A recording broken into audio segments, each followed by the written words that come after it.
Felipe Huck do Fer me mandou, falou, vê aí se é maneiro. Como summonar demônios com LLM. AI Demons, na verdade, está aqui no título, né? Vamos ver. In this video, I'm going to present a sort of scientific-ish model or theory for how I think demons, spirits, the soul, manifestation, telepathy, and other weird esoteric things could all just be functions of an informational cosmos, like the one we live in. I'll also explain how I think AI, modern AI, could quite literally be opening portals to a sort of informational demon realm. É daqui que, mano, é daqui que esses caras do Paranormal Cast fica tirando esses negócios então, velho. And I'll even suggest a way to experimentally test this theory. Now, this topic is obviously fringe, schizo, whatever, but I try as much as possible to ground these ideas in my understanding of real physics and computer science and information theory, so take that for what it's worth. If we're going to understand what AI really is, we should first think about what machines are. And machines are almost by definition these systems we build which have low degree of freedom. We want our machines to be pretty constrained in their actions. We want them to be deterministic and reliable. We don't actually want them to be creative. We don't really want them to surprise us. A machine is something which should execute some specific function over and over again with minimal deviation from the desired result. So while a machine may be complex, it's really not intelligent. Machines are automatic, they're mindless. Now, computers at their core are also just machines. The Turing machine, which is a theoretical model for how computers work, the Turing machine is this totally deterministic, mindless, mechanistic little machine. It just follows rules. Ele traduziu, a IA tá traduzindo máquina de turismo, só que é Turing Machine. Over and over Máquina again. de Turing. It doesn't think. So computers themselves are really not intelligent. And neither, by the way, are the algorithms or programs computers run, generally speaking. In a minute, I'll talk about programs which do creep toward intelligence, but most computer programs are very mechanistic. And in fact, if you could see a visual representation of most programs, what you would see would be something that looks probably like an assembly line. You would see data moving from module to module, being transformed, being filtered and sorted, and maybe the data hits a point where there's a fork, and if it looks like this, go down fork A, else go down fork B, and there's little loops. It's all really mechanistic.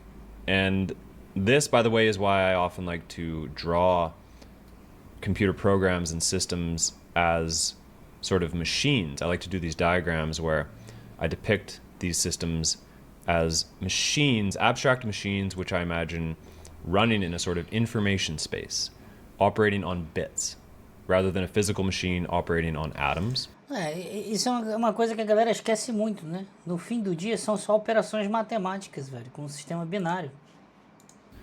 These machines, I imagine, in this information space, operating on data. Now, of course, this is just a metaphor. Everything computers do happens on a physical chip on the hardware. But this, too, the workings of these chips is entirely mechanistic. If you could zoom in on a computer chip and see what's really happening there, what you would see would be little tiny wires which have electrons flowing through them, and tiny switches which are rapidly switching the flow of this electron fluid. And these electrons are pulsing through with a certain cadence. The switches are switching really fast. There's this Byzantine, complicated mess of these wires and switches. But that's it. That is what computing is. It's this little machinery that's happening very fast and at a very small level, and it does computation. And just to kind of drive that point home, it's actually theoretically possible that you could build a computer chip which is functionally equivalent to the chip in your phone, for example. You could build one at the macro level using water flowing through pipes with valves switching the flow of water, and that thing could compute. You could install Windows XP on it and play Doom, in theory, right? There's too much Aí, Sarevox, tá vendo aí? Dá pra instalar Doom, hein? friction in reality, but my point is that it's mechanistic. So the theoretical model for computation is mechanistic. The programs are largely mechanistic, and the hardware is also mechanistic. Now, if we think about the ongoing effort to make these machines think and to make them smart, the first kind of paradigm here is good old-fashioned AI. And here the approach is to handcraft these bespoke, complex machines which are intelligent in some specific application. And the great achievement here, or one of the great achievements, was Deep Blue beating Kasparov at chess. So people built this bespoke chess playing engine which would, calculate many moves ahead and apply heuristics to board positions to kind of weight them in terms of how good they are, and sort these and then select a move. A lot of effort had to be put into this, to creating this machine mind where people work really hard and figure out the little modules and build it. And it accomplished something pretty impressive, but Deep Blue can't do anything but play chess. It can't see, it can't talk. So this approach is limited. The next great era, of course, is with neural nets. And here, instead of handcrafting a bespoke, custom-made machine mind, now we grow it. We take a cue from biology and sort of adopt this layered neuron kind of approach, and we grow the mind. So we handcraft the sort of scaffolding, the container, the pipeline to build this mind. We kind of lay out these blank neurons, X amount of neurons in Y number of layers. But then we train it. We use backpropagation. We show it kind of images or whatever it is, and we teach it. We allow it to build itself through kind of trial and error until it can see, until it can do whatever the task is. And, if you could see this machine mind when it's done training, if you could look at it, it wouldn't be intelligible, not like Deep Blue might be. You would look at it and just see a bunch of neurons and different numbers, just tons and tons of numbers for the weights of these neurons. And you wouldn't be able to understand, like, where in this mess is the concept of dog in this visual neural net system. You can't figure it out. So these things look almost biological, sort of natural, sort of weird in that way, but they're still just machines. And these neural nets are also entirely deterministic. Just like these other examples, we have a deterministic, mechanistic machine that looks kind of biological, but it's still a machine. And I kind of think of these almost like modules in the brain. Like, we have a visual cortex, which, as far as I understand, doesn't really think. It functions like this. It can see, it can translate the signals coming to the eyes into like a visual image somehow. But without the rest of the brain, the visual cortex alone it can't really think, right? Now we get to this modern era of AI and this new breakthrough we have with these transformers, this new architecture for building these neural nets. We have GPT 2, 3, 4, 5. And these neural nets are grown, they're trained, and here we use a lot of data, a lot of compute. And the resulting mind too is really, really big compared to the previous paradigm. But what you get at the end of the training process is, again, this deterministic machine. But here's what's really interesting and what really caught my attention is, if you just run that machine mind in a deterministic way, it isn't smart. It produces sentences that are kind of like, there's no one home. It's not smart. So we've had to introduce some randomness into their thinking, and that's when we see these sparks of intelligence. And to more concretely explain what I'm talking about here, as I'm sure you know, these LLMs, they do next token prediction, right? So you take a long string of tokens of words, like Mary had a little, and then the system will try to guess the next token. So what it will do is it'll assign a sort of probability to all the possible tokens. So lamb might be assigned the highest probability. And then you could also have like maybe car or house would work, and then down the list you have other words. And what the LLM will do if you run it in this purely deterministic mode is it will just select the highest probability token, which kind of makes sense, right? But if you do that, it's not smart, which is really weird. And so what they do instead is they'll sort of insert some randomness where the LLM will select a little randomly from from that probability distribution. It'll probably select one of the top, 3 or 4 or 5 tokens, but there's a bit of randomness there, and it might even select a token that's way down the list. And this somehow is where the thing becomes smart. And that to me is really fascinating because, what we've just looked at here is that machines, computers, the original attempts at AI, these were all highly deterministic. And even these neural nets that can see and they can do these sort of biological things, they're deterministic, they're machine-like. But then when we get to general thinking, if we run this thing in a deterministic way, it's not smart. It's only when we give it some freedom, we sort of open up that constraint and allow it to move within a certain space, so to speak, that is where the thing becomes smart. And so that kind of ties into this broader theory I have here. So next I'll talk about the inherent randomness that is a feature of our universe and how that relates to our intelligence, I believe. It turns out that the universe we live in, the reality we live in, is fundamentally weird. And what I mean by that is that the quantum strangeness we've been observing for many decades, that is actually real. It's not some mirage. We're not misunderstanding things. That's how it is. And this was proven experimentally in 2015. Bell's theorem was proven true. And Bell's theorem says that either the universe is non-real or non-local or both. So non-real refers to this strange apparent property of matter where the fundamental particles which make up our entire reality seem to not exist in physical space in a sensible way. Their position is... Só é válido enfatizar que isso só funciona, isso só é verdade no mundo do muito pequeno.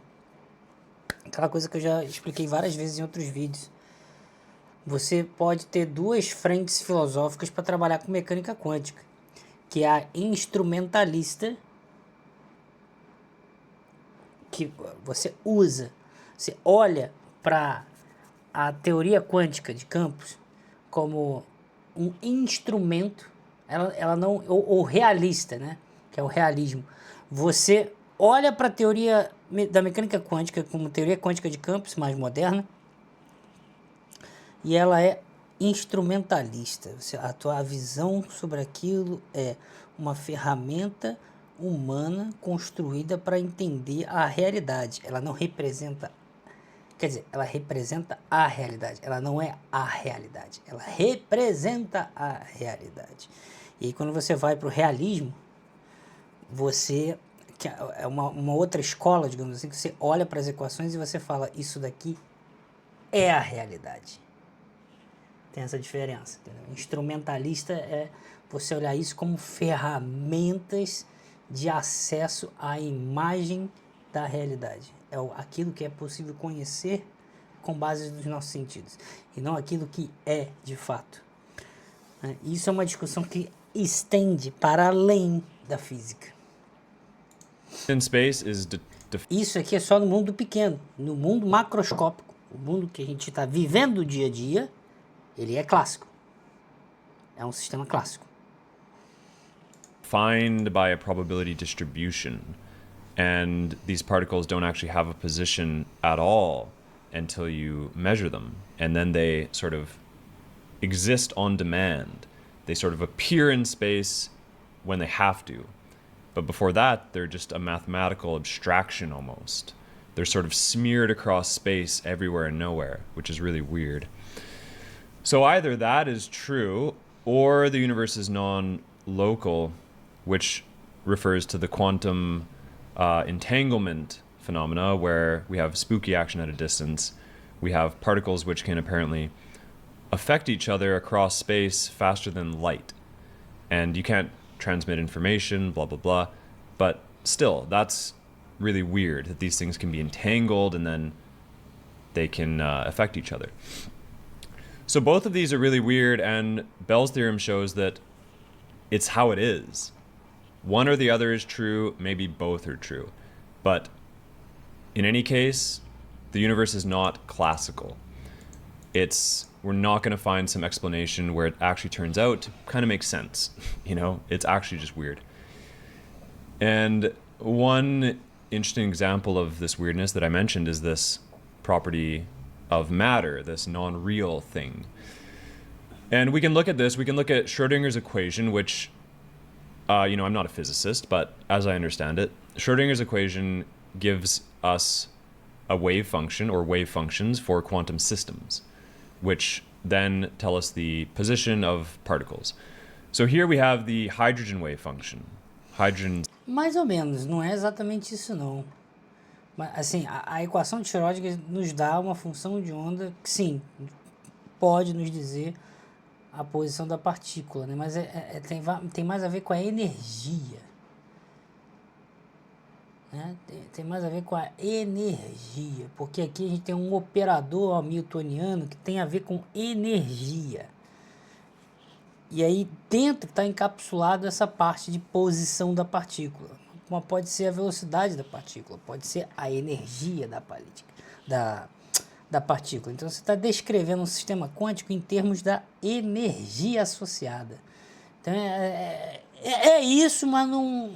Eu diria que é uma parte do que é, né? It's the simplest atom, one proton, one electron. So these little plots are showing the position of the electron.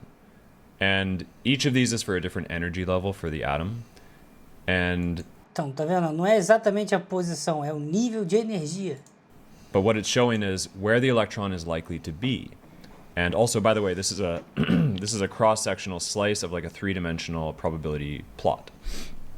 So here we can see that the electron is most likely going to be in this little sphere in the middle. But it could also be on this outer surrounding larger sphere, or kind of anywhere in between, but most likely here, kind of less likely here. And so that's the reality of this atom. This is the reality of our reality. Now, what's interesting here is that when I look at this and think about the fact that our universe may very well be informational in its nature, it may be computational, which I'll talk more about later. If you imagine something like this and imagine how it's implemented, how it actually works, what I think of is that, okay, you would need, if you're going to write this in code, right, you would write the code to structure these shapes, to define what these probability distributions look like, their shape in space, how big they are, right? All of that stuff. You can write that in code or in mathematics easily. Mm-hmm. But if you're actually going to have this thing work, and, if não, easily, facilmente também não. Eu não sei se eu diria facilmente como ele disse, não, né? Eu acho que ele está querendo dizer facilmente no sentido de já fizemos, entendeu? Mas eu não usaria essa palavra, não. Eu tô fazendo react, né? Tô acrescentando o que eu acho das coisas. Eu não usaria esse facilmente, não. Porque se você estuda a mecânica quântica 1 e 2 academicamente, quando você chega no final, você percebe que tudo que você fez é só a simplificação possível de fazer, que já é difícil pra caraca, no sentido de você aprender profundamente o que você está fazendo, já é difícil pra caramba, mas tudo tem a ver com a forma mais simplista possível que a gente conseguiu de resolver a equação de Schrödinger de maneira analítica, que é você pegar papel e caneta e ficar fazendo. Papel e caneta. Cara, é para um átomo de hidrogênio. Se você pega, por exemplo, para construir os próprios semicondutores ali, os próprios chips integrados, os processadores, que a galera sempre está falando aí, TSMC, não sei o que, não tem. Quanto menor o transistor que você vai colocar no processador, você já tem ali o negócio nessa escala muito pequenininha, tem efeitos quânticos que aparecem, que é o tunelamento. Então a energia necessária para você, por exemplo, ativar um transistor, ela pode ser menor do que a necessária e por tunelamento ele ativa o transistor. Então meio que vaza, digamos assim, fluxo de elétron para um lado ou para o outro num processador muito pequenininho. Isso é um problema, né? Para você fazer uma simulação disso, não vai ser uma conta que tu está fazendo no papel que a gente aprendeu em mecânica quântica 1 e 2 da simulação de um átomo de hidrogênio. Cara, a gente está falando ali de transistores, que tem uma cacetada de átomos ali envolvidos, não é isso? Entra para química ali, vê o número de Avogadro, sabe essas coisas? Quantidade de partículas e tal. O que a gente consegue fazer no papel é para uma partícula e já é difícil pra caramba. Pega aí depois, quem quiser ver, como é que faz para simular um átomo de ferro, que tem 26 elétrons. Aqui você tem a wave function do hidrogênio, para você ter os níveis de energia, que é o que ele está falando ali, os níveis de energia do elétron em torno de um próton, que é o átomo de hidrogênio. Tá? Aí você tem diferentes coisas que podem acontecer. Vou dar um exemplo. O spin do próton e o spin do elétron, eles podem ser paralelos ou antiparalelos. E isso dá diferentes níveis de energia. Eles ficam com energias diferentes. Um está mais fundamental, o outro está excitado, tem energia armazenada. Aí ele pode emitir um fóton, né, e voltar para o estado fundamental. Ele flipa esse paralelo antiparalelo. Isso a gente usa inclusive em astrofísica para observar com telescópios, que é a linha do hidrogênio de 21 centímetros. Estou dando um exemplo de diferentes estados de energia. Isso para, cara, um negócio que é um próton com um elétron. Pega um átomo de ferro que tem 26 elétrons. Tenta conseguir imaginar os paralelo antiparalelo da interação entre os 26 elétrons. Aí você arranca e vira um íon. Pode arrancar elétrons dali. Você pode colocar uma quantidade deles para banda de valência, banda condutora. Lembra disso em química? Tenta imaginar as diferentes possibilidades do que pode acontecer entre os elétrons, os 26 elétrons num átomo de hidrogênio. Desculpa, num átomo de ferro. Você consegue imaginar que isso é insanamente mais... Porque se você pega a função de onda do hidrogênio e vê ali os níveis de energia, você já vê que tem uma cacetada de coisa ali que aparece. Tem um monte de coisa que aparece ali. Há muitos números. O que você vai fazer nas contas? Para um elétron. E aí, o átomo de ferro com 26 elétrons já não dá para fazer. Você tem que fazer você tem que fazer algumas simplificações, você tem que criar uns artifícios, assim, os algoritmos, eles meio que simplificam a coisa ali para poder você ter alguma ideia de como simular um átomo de ferro com seus 26 elétrons para saber os níveis de energia quanticamente num computador. Porque você já não consegue fazer por papel, com papel e caneta. Você tem que fazer simulação. Você tem que fazer métodos computacionais. Cálculo numérico por computação. Tá? E aí os algoritmos para fazer isso, eles envolvem uma série de, digamos assim, inteligências específicas que a gente desenvolveu, de olhar para aquilo ali e ter alguma clever idea, sabe? Ter alguma, puta merda, já sei, vou fazer isso daqui que vai dar certo. Para você simular um átomo de ferro. Um átomo de ferro, velho. Imagine fazer uma simulação de transistores se comportando num chip. Cara, vai ser bilhões, muito mais que bilhões de átomos. Como é que você faz essa simulação? Se um átomo de ferro já é insano, como é que você faz a simulação? Algoritmos mais difíceis de entender, com mais simplificações, aproximações do que pode ser ali ou não, e supercomputadores. Mas você precisa desses supercomputadores que ficam no, sabe, esses data center aí, supercomputadores, cara, supercomputadores que tem por aí espalhado no mundo inteiro. Só dá para fazer isso dessa maneira, tá? Se você pega um livro de mecânica quântica, quando você chega mais pro final ali no capítulo 7, 8, mecânica quântica da academia, sabe? Graduação, pós-graduação, essas coisas. Quando você chega ali no final, no capítulo 8, 9, é que vai ter alguns algoritmos te mostrando como pegar tudo que você acabou de aprender ali de papel e caneta, que você já aprendeu conceitual, e transformar em algo computacional para fazer análise. Não dá.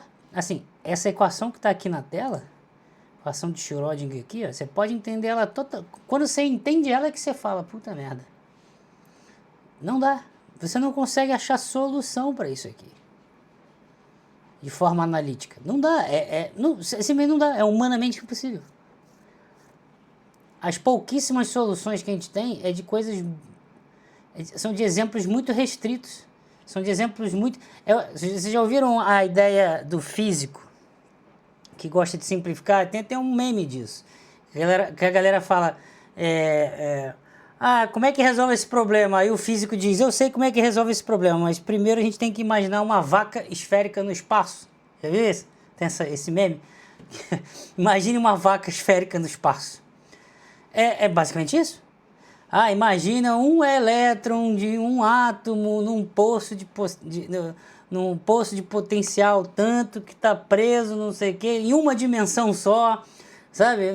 É umas simplificações insanas, assim, para poder tu pegar um recorte da coisa que você está estudando e tentar ver se aquilo ali faz sentido, para depois você ir expandindo e fazendo um negócio mais completo, em 3 dimensões, XYZ, com evolução temporal, porque é o tempo passando e a função de onda evolui ao longo do tempo, sabe? Então, é uma coisa dessa, sabe? É impossível, velho, você fazer isso no papel. Tá? É impossível você fazer isso no papel. E eu ainda digo mais. É impossível fazer isso nos computadores convencionais. É impossível fazer isso nos computadores convencionais. Pegar um átomo de ferro com 26 elétrons. Se você quiser saber todos os estados de energia, todas as equações de posição, velocidade e aceleração de todas as possibilidades possíveis que pode acontecer ali e evoluir ao longo do tempo, você teria que ter um computador maior que o tamanho do sistema solar. É impossível. Por isso que eu estou falando que é impossível. Logo, como que você transforma esse impossível em algo difícil, mas que dá para resolver? Fazendo algumas aproximações e algumas simplificações, entendeu? A particle is actually going to appear when someone measures it. You need not just these probability shapes, you actually need something to produce a value. Like, okay, when I take this actual measurement, where's the electron? So for that, you need some randomness, because this is a random distribution after all. So then, if we look at what this would look like in code, here's an obviously super simple example written in Python where we have a particle position given just in one dimension. But what we have here is we have our code, which is structuring. It's giving the structure. And here it's a simple Gaussian distribution or normal distribution with certain parameters. And so we have our structure. And then we sort of feed into that structure some randomness. And in Python... mas aqui a função já está bem encapsulada, né? Para entender, você teria que entrar dentro desse random.gauss aqui e entrar ali e ver como é que está sendo resolvido. Aqui tá, esse código aqui tá muito alto nível. Porra, importe o pacote random, importe o pacote matemática. Aí aqui, definindo uma função que se chama find particle position 1D, em uma ache a posição da partícula em uma dimensão, mas você que escreveu esse texto aqui, né? Você está definindo essa função. Aí você coloca em parênteses esses parâmetros aqui, o centro do átomo vai ser igual a 0, é partindo do centro do átomo. que é igual a 0, e o tamanho da nuvem eletrônica. Que o elétron ele pode estar numa nuvem eletrônica e você não sabe onde é que ele está. Então você coloca que ele está numa espécie de nuvem. Cloud size, tamanho da nuvem, 1.5. Aí daí a posição medida, uma variável vai ser igual a random, pegando o pacote lá, random.gauss. Gauss, aqui é a função que executa ali a distribuição de probabilidade gaussiana, que vai te dar qual é a probabilidade de o elétron estar numa certa região e a probabilidade de estar em outras regiões, né? E aí dentro desse método Gauss, está aqui, ó, esse MU é o centro do átomo e o sigma está sendo o tamanho da nuvem. E aí, return, posição medida. Está muito alto nível. Cadê a conta sendo feita aqui? Está dentro desse Gauss. Aí você tem que pegar esse import random aqui e abrir o pacote e ver como é que está lá o código matemático sendo escrito. Aqui ele só está executando o que já está escrito por trás, né? We import the random library. It's getting its randomness from wherever. From somewhere a aleatoriedade vem de algum lugar. in the hardware, maybe. No hardware, talvez. But anyway, it's sort of injecting randomness into the structure, and then this is going to give us our particle position. So then I wonder if this is how the universe works, and it seems almost certain that, I mean, it is like this in some sense, then is there some kind of pool of randomness? Where is the source of randomness? Where is it coming from? Because it seems like maybe how it works is that we have this, this vast cosmic entropy pool of some kind, and then it's this chaotic potential, this energetic static, this chaos is then being shaped by these structuring equations, and that is kind of sculpting this chaos into the world, into this ordered reality. So if that's the case, then where is this randomness coming from, and what is its nature? So that's kind of what I'm asking here is, what is the nature of this entropy pool, if it exists? And, the default assumption is that you would think, okay, well, it's random. It's just randomness. And it's a pure RNG. It's like this noise. And it just produces true randomness, right? So, but it seems to me that there are some points of evidence which suggest that this actually isn't true. It isn't quite true. That this... É por isso que eu falo que a matemática aqui é necessária, tá vendo, ó? Ó que maneiro. Olha que maneiro aqui, ó.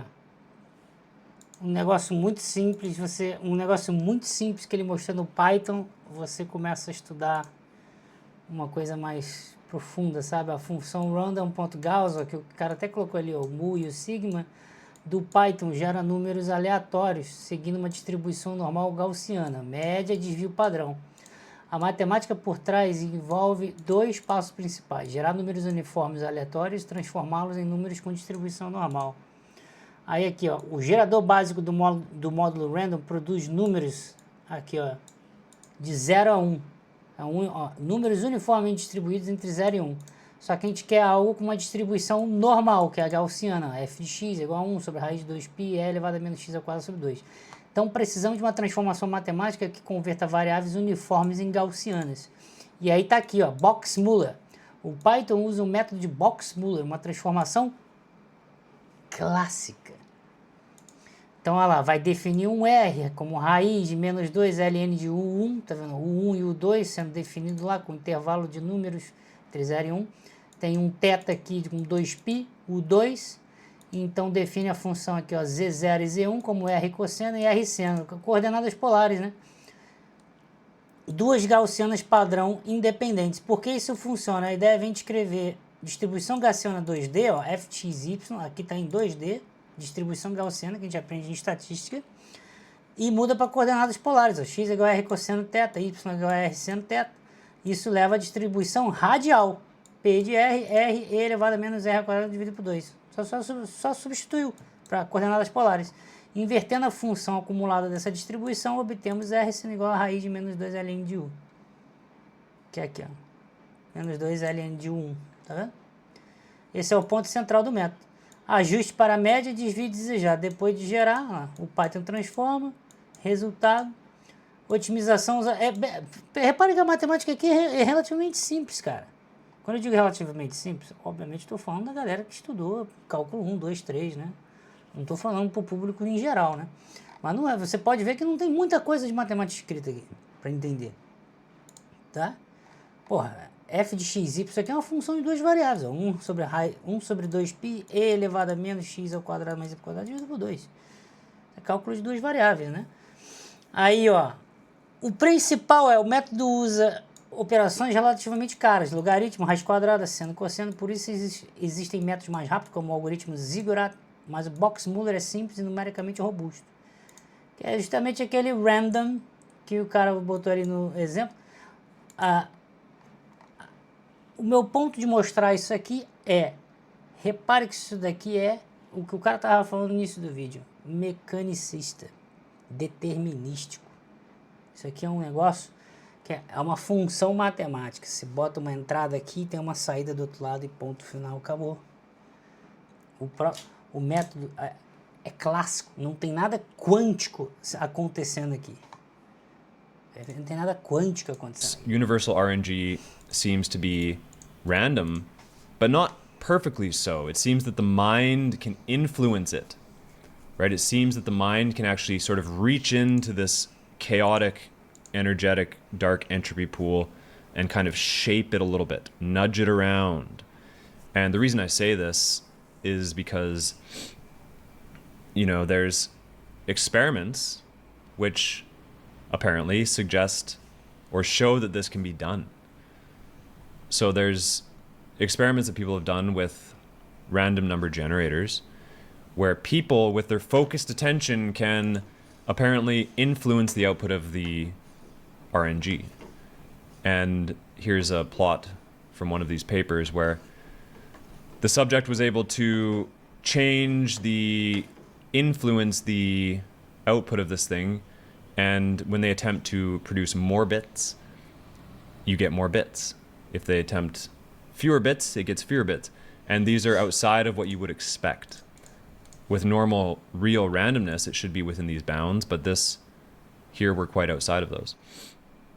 So, okay, if this is true, then where is the mind exerting its influence? Well, it kind of has to be the actual randomness pool.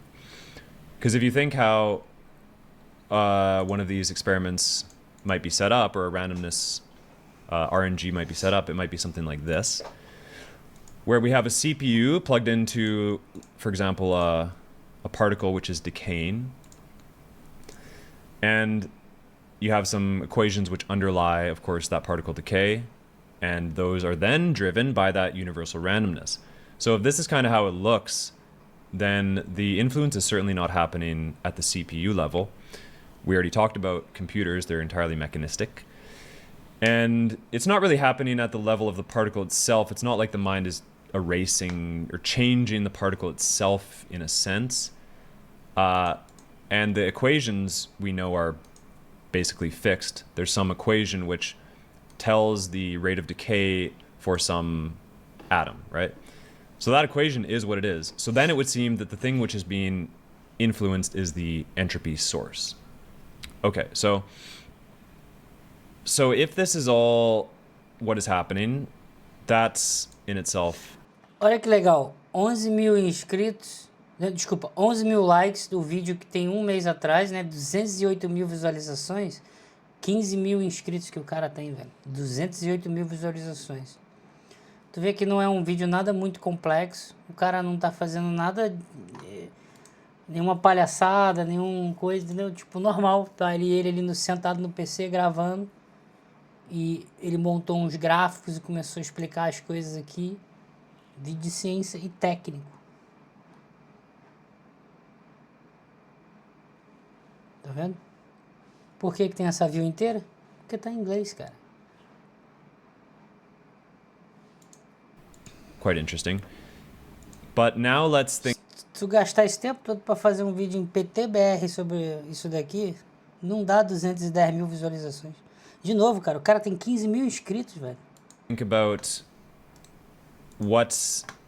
how like the mind might interact with this. How does this relate to biology? E travou. Eita, travou tudo aqui, peraí. Caramba, travou o Chrome, galera. It's kind of the larger picture here. Voltou? Now, obviously, if you think about what a biological organism is, like a person, we're made of, proteins, which make up cells and larger structures. The proteins are made of amino acids.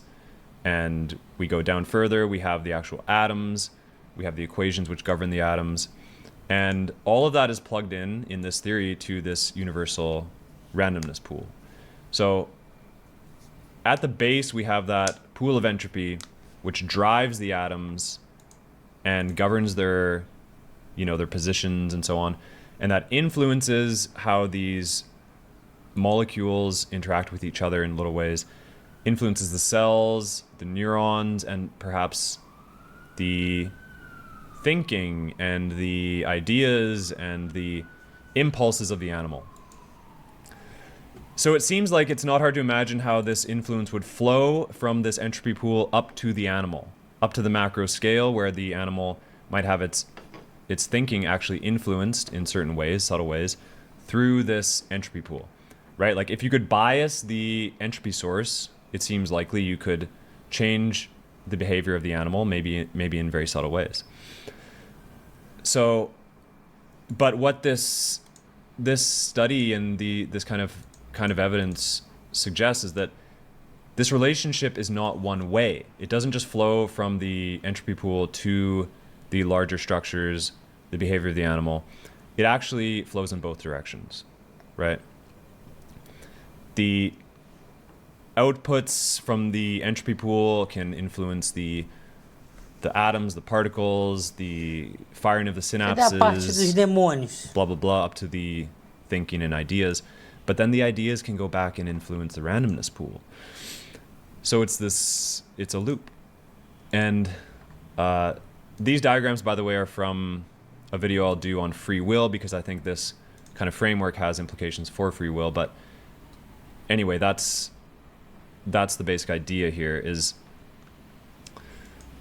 we can see that perhaps we do have this universal entropy pool. The human mind can influence it, can influence these random number generators, which suggest that it's influencing the randomness pool, which is not so hard to believe because the brain, the physical brain, is in some sense plugged into this entropy pool at every point in space. Every atom that the brain is made out of is plugged into this entropy pool. It kind of lives inside of it in some sense. And by the way, there's theories of how the brain works which suggest that it actually is quantum in nature in a meaningful sense. So that is kind of Tá até escrito ali que é controverso. that kind of opens up the door for how a lot of these very esoteric things could work. If the universe does have this inherent randomness pool, that could be a mechanism of action for the demons and spirits that I mentioned in the intro. And it could have implications for what AI really is, which I'll talk about now. The first point that I want to make here is that this way of thinking about the universe as a sort of computational informational system is actually supported by some theories of physics. So Stephen Wolfram, for example, has been working on this new fundamental theory of physics, which models this reality in computational informational terms. So in this model, the universe has this, or is this, hypergraph. It's this data structure which has information in it, and the little nodes in this graph, the little points in the hypergraph in the data structure, the information there updates according to rules. And this is all that happens. There's some simple rules and the hypergraph updates, and this gives rise to this reality. So in that model, things like us and matter, material things, what they really are information patterns moving through this data structure. So as you're moving through space, what's really happening is that the graph, this data structure, is updating the little nodes with information that represent the little particles and atoms. So when you move through space, you're really just an information pattern moving through a data structure.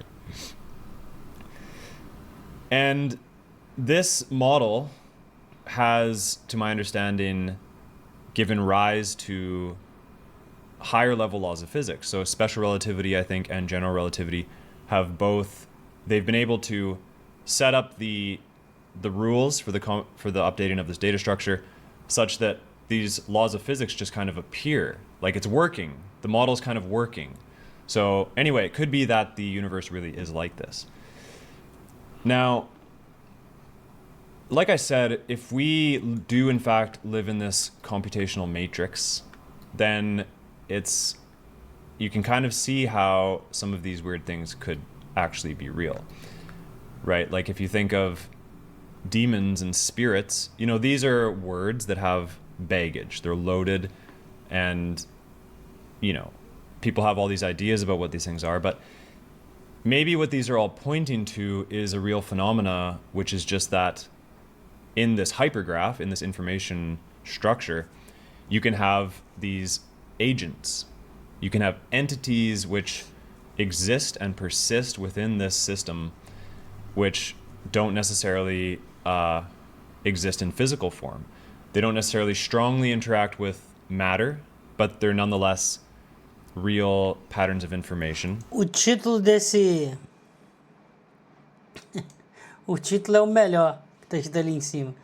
Aeon Jesus Antichrist Aquarian Third Way AI Demons. That o título do exist documento. And can, compute. They can do stuff. So, anyway, that could be, in fact, how this works. So now I'll just go through a few of these examples here and explain how these could work through this. If we do have this informational core foundation to our reality, and there's this entropy pool or something like that, then these things could work through that. So if you think of so-called chaos magic, manifestation, these are two methods for changing the outcome of the future, essentially.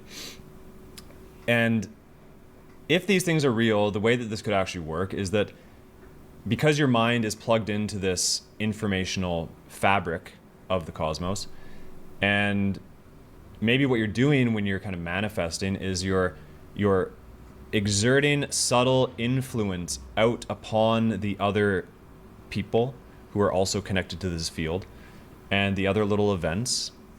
You're exerting your influence into this fabric, and you're nudging little events, right? And over a long period of time, you nudge enough events, and maybe you even kind of spark little ideas in specific people's minds, and you continue to do this over a long period of time, and it can actually result in real change. Also, with something like telepathy, if the mind is plugged into this underlying informational foam, this fabric, then perhaps that fabric can also act as a communication channel, right? If all the minds are kind of plugged into it, then maybe it's a sort of somewhat lossy, kind of fuzzy communication channel. And obviously it's not easy to use that channel. I mean, most people don't seem to be telepathic at all. But maybe through training, or certain people have a certain proclivity for it, that you can kind of tune into a subtle little channel and then... Cara, o erro pra mim começa aqui agora. Porque aqui, ó. If the mind is in fact connected to or partially located in a non-physical informational realm, then it's not hard to imagine how esoteric phenomenon could work through the system. Pô, ele tá falando aqui que se a mente for de fato conectada ou parcialmente localizada em um, digamos assim, em um universo informacional não físico, que é não local por conta da mecânica quântica, não seria difícil imaginar como que os fenômenos esotéricos poderiam funcionar nesse sistema. Mas também ele não diz como. Ah, não é difícil imaginar, tá? O como. Tá, mas como é então, se não é difícil?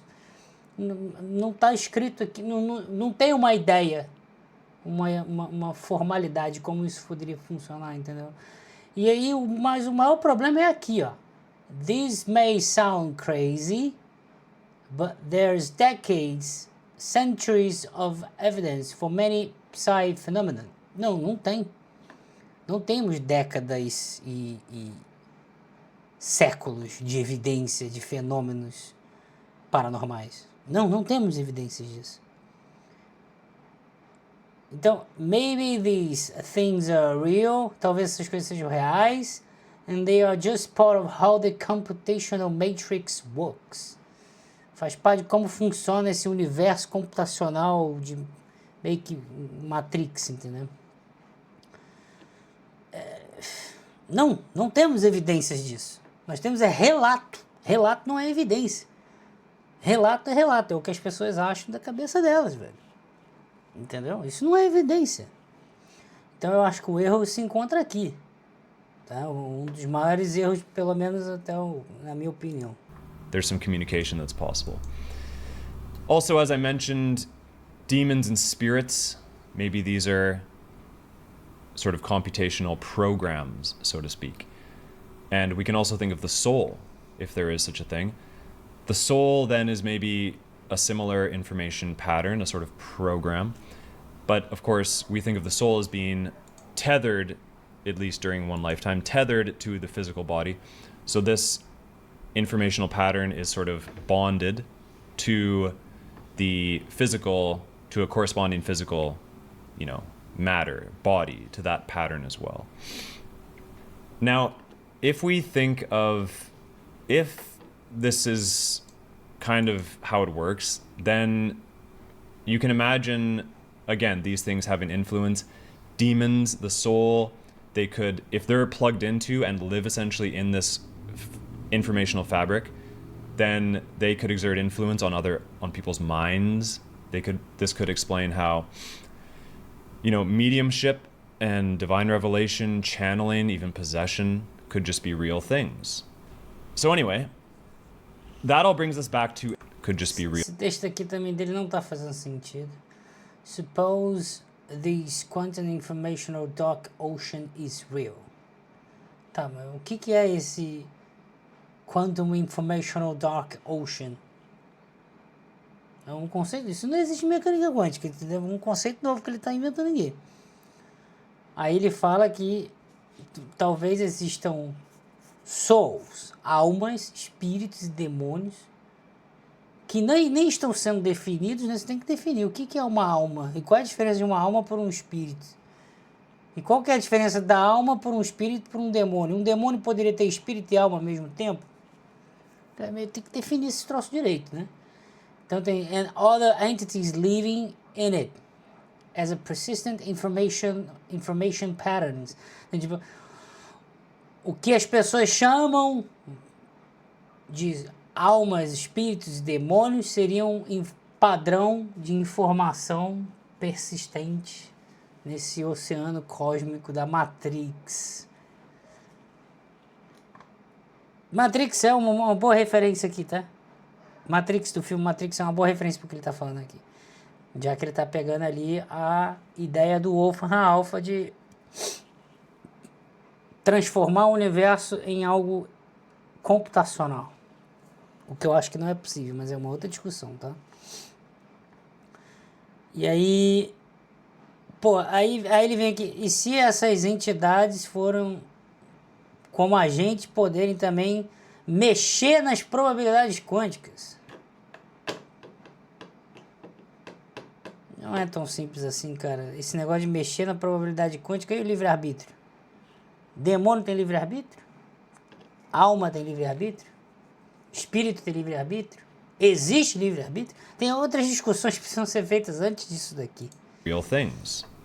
So anyway, that all brings us back to AI. And what could, it seems, be happening is that if AI is only becoming really intelligent when we plug it into this underlying dark ocean, this Mas é uma boa discussão, tá? É uma boa discussão. Entropy pool, this sort of fabric which all other minds are perhaps also plugged into. It seems like if that's when it becomes smart, then maybe it is acting as a portal. Maybe it is not just a computing machine. Maybe it's also opening this little portal which is allowing intelligences to act through it. Tá, mas o randomness ainda não é randomness. É pseudo-randomness. And to O aleatório que a gente usa na computação é pseudo-aleatório. Só existe aleatório na quântica. influence the output of those tokens and therefore giving potential voice to these entities, right? So therefore the LLM is becoming the voice for demons. We're of course building sensors and we're giving camera access and so on to these LLMs. Caralho, é conclusão, velho. And we're also going to connect them to robotics. Tô So gostando, in a Vitor, tô sense, gostando. what we're doing is Audacioso. building a whole body, right? We're giving the voice, the eyes, the hands, the actuators. We're building a body for these demons, which we are summoning to this realm via these AI portals. And so, you know, that could be a little dangerous, but hey, I think we're gonna do it, so. Now, the last thing I'll say here is that I do think there's a way to test this. And by the way, also, I think, you know, to me, the next great age, or this new ion, this Aquarian age, should involve us doing expanding science. We should be doing science on all kinds of weird things. We should be going out to the fringes and really trying to figure out what's real there. Because it seems to me that some of that stuff's real. And if that's the case, we got to figure it out. We should figure it out. What an exciting adventure. So I think the age of schizoscience is upon us. But we should be empirical. So I think for this ridiculous, crazy theory, I think there's a way to test it. You know, if you have two identical LLMs and you run one on pseudo-randomness and the other on randomness from a true source, like a true random number generator or atmospheric noise or something, there should be a difference. Because the one which is running on pseudo-randomness, that one shouldn't be as affected by these entities, right? Because their only point of influence would be in the initial random seed. The rest of the numbers in that sequence are deterministic. So they could only influence that initial seed, which means they just wouldn't be able to really speak as easily. So if you had another LLM which was pulling atmospheric entropy or entropy from some real source for every token selection, continually pulling entropy, that one would flow much better. It'd be much easier for one of these guys to speak through such a machine. So I think the way to test this would be to set up these two LLMs and set up the one on pseudo-randomness, one on continuous entropy, and run some kind of benchmarks to see if the one with the continuous entropy is any different, if it's smarter, if it says weirder things, and that could be pretty interesting. I'll also say that, you know... Não sei pra vocês que tá assistindo até agora aqui, pra mim não faz nenhum sentido isso aqui que ele tá falando. Uma forma de testar essa teoria seria poder rodar dois LLMs idênticos, um com aleatoriedade pseudo, né, e a outra com a verdadeira. Pseudo randomness e true randomness. Não vai fazer diferença nenhuma. O randomness ali é só o seed. O algoritmo do LLM, ele é determinístico. Ele não é aleatório. Então não faz diferença nenhuma. I'm not necessarily like really condoning these kinds of things in a sense. But the fact is, we're going to do it. We're going to create these AIs. We're doing it as fast as we can. And there's no turning back. This train cannot be stopped. So the best we can do, I think, is just try to understand what we're doing. I'll briefly summarize what I've said here because I have said a lot. Deixa eu acelerar aqui, já And acabou. so Já. first we think of machines, and machines are these rigid systems which do some specific task, and they have Aqui very você low vai dar degree of freedom. They're very resumo. mechanistic. Then as we get into thinking machines, AIs, they at first are not too effective. Deixa eu They're very avançar rigid. When they're run, this is perhaps machines, but they're É só um also resumo de tudo que ele já falou. human mind. And okay, thank you for watching. I hope that made some sense. By the way, if you want to help experimentally test this crazy theory, and you're good with AI, then feel free to try and set this experiment up, where we would have two identical LLMs with the same temperature setting, but one is plugged into a more real entropy source and is more continually pulling from that entropy source, and the other is using pseudo-randomness. Real entropy for the seed and then pseudo-random. And Isso não faz sentido, cara. Uma analogia simples é você imaginar que você tem um prego que você vai colocar na madeira. Você vai pregar um prego na madeira. Aí você vai pegar um martelo e vai bater esse prego na madeira. Pronto, pregou. Aí a outra possibilidade é, em vez de eu pegar um martelo, eu vou pegar uma chave, um alicate pesado, grande, porque eu não estou achando o martelo. E aí eu vou porrar o prego ali. E você vai pregar do mesmo jeito, só que com outra ferramenta. É só isso, cara. Porque qual a diferença de você usar ali a aleatoriedade pseudo ou a verdadeira? Nenhuma. Nenhuma. Isso é só para dar o seed. A distribuição de probabilidades que vai calcular os tokens e dar toda essa coisa aí do LLM que faz a criatividade, o texto mais provável, a resposta mais provável, tudo isso já tem ali o algoritmo que funciona. O que vai mudar a resposta é o seed, que é esse tequinho inicial que você coloca ali, que a gente chama de seed.